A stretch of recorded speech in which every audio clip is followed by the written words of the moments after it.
Hi, it's me, Scarlett, and today I'm taking you on a journey to meet some very important four-legged doggies. I am at Medical Detection Dogs and I'm spending the day learning about all the fantastic, important work they do here, training dogs to detect medical conditions. Come with me. Medical detection dogs provide assistance and detection dogs for many conditions, including POTS, UTI, cancer, and even Parkinson's. I'm really keen to learn more about what they're doing here, seeing as I suffer from two of these conditions mentioned, one being POTS, which is postural orthostatic tachycardia syndrome, as well as chronic UTI. So I'm here with Caitlin, who is one of the trainers at Medical Detection Dogs, and we're here with the puppy Pearl.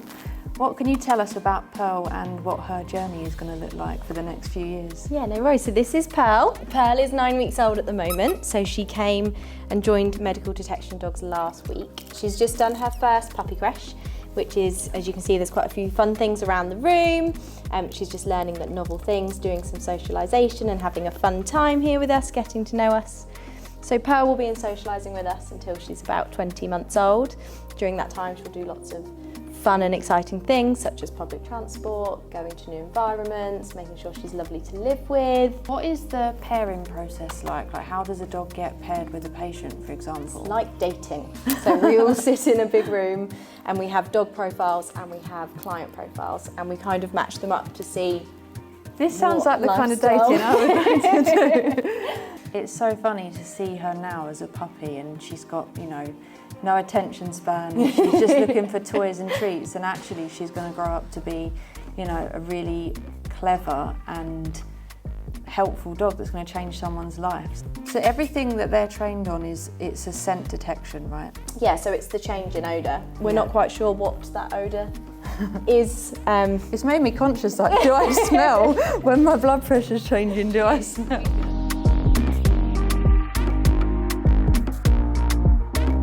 Up next, we're going to learn more about the detection dogs that work to detect conditions and diseases like UTI, which is something that has plagued my life for the last 10 years. Current tests to diagnose UTI are very outdated and unreliable, meaning that millions of people suffer each year with an infection without being diagnosed or treated correctly. The use of detection dogs in places like old people's homes could be paramount in helping to get these infections under control faster for patients. So I'm here with Mark from Medical Detection Dogs, and we've just had a demonstration on a couple of dogs detecting UTI samples amongst a circle of people. This was absolutely fascinating, especially, as someone that's dealt with chronic UTI for so many years, to see a potential new method of detection coming through is absolutely amazing. What can you tell me about what you guys are doing here? So here at MDD, we aim to train, we're looking to train UTI detection dogs that are to go out into the community to help people in vulnerable groups, maybe old people or people with spinal injury. This is sort of an early warning system to see if, to hopefully flag up and get them help earlier if they are experiencing early UTI signs that may not be picked up through traditional methods. And what is it that the dog's detecting? Is it an increase in bacteria? Is it a certain smell? Is it blood cell count? Or what is it that they actually detect? So we know the majority, not all, but the majority of UTIs are E. coli based. So that's what we are training our dogs on. So today, during the demonstrations, we've seen multiple dogs detect UTIs on planted samples. But as you mentioned, hopefully they'll be going out into the community, into old people's homes. That's the aim, so they can detect via samples and on people in real life. Yeah, that's correct. So at the moment we are actually going out to the target demographic that we want to work with, and we're conducting what we're calling an acceptability survey. Initial feedback from the sort of 8 to 10 venues that we've done has come back near 100%. So this demographic do see a use for UTI dogs in the community. Well, thank you for sitting and having a chat and showing me the demonstration today. I have had so much fun. I know it's a serious subject, but it's so interesting and so informative, and it's great to be part of this work and watching it come to life. No problem. I've learnt so much already today about both the assistance dogs and the detection dogs. The work they are doing here is so important and life-changing. Up next, we're going to talk about the final part of the process, which is of course pairing a dog with a patient, which potentially is the tricky part. So we've had an amazing day so far at Medical Detection Dogs. We call it MDD for short, right? We do. We've seen some puppies, we've seen some detection dogs in action. I've learnt so much. I am full of info. It has been so fun and informative. We're now over with the assistance team. This is like the final stage of the dog's training where they're going to get ready to pair with a patient, right? Who is this? So this is Tashi. And yeah, as you said, she's passed all her assessments, her initial training. She has met her client and she is learning the special game of the client's odour to then learn to detect it and then tell the client that they're going to have an episode. We were just having a little chat off camera, and actually you mentioned that there's a patient that hadn't left the house for so long until they got their detection dog that they'd never made a contactless payment before. No. So they're now entering like a brand new world. It's been such a long time. And just learning to do things that we take for granted in today's world.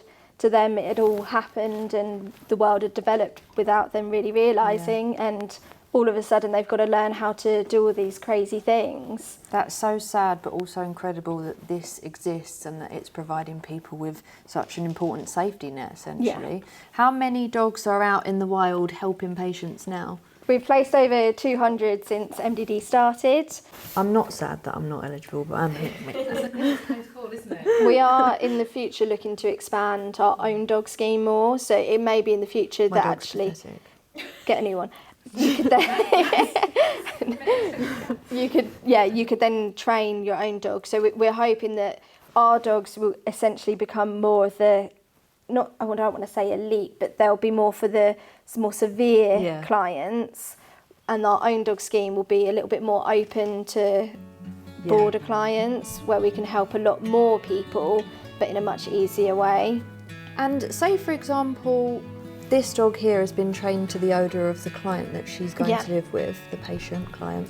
Yeah. What if I were to have an episode now? Would she potentially alert me even though she hasn't been paired to me? There's a potential of that, yes, definitely. We have had dogs that have been matched and gone out with a client, and then they've met up with other clients who have the same condition and the dog has alerted. That's amazing. So it is a potential. It's made me a tiny bit conscious that I've got this odour that I wasn't aware of, but We all thankfully smell. humans can't smell it. But it's absolutely incredible that, you know, dogs, which are normally just the fluffy pet, you don't think much of it, like they're literally changing lives and giving people their lives back. That nose is constantly going all the time. What's really nice to see is how disciplined these dogs are, but also they just seem so happy. Like I've seen them working, I've seen them having some downtime.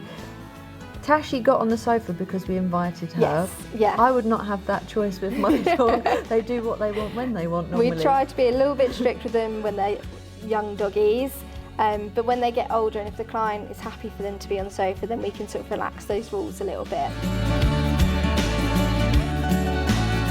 What an incredible day it's been learning all about this fantastic charity. Don't forget, if you want to learn more information about what Medical Detection Dogs are doing, head on over to their website and social pages, and of course get involved in my fundraiser to raise some much needed costs for Medical Detection Dogs. Thanks for watching.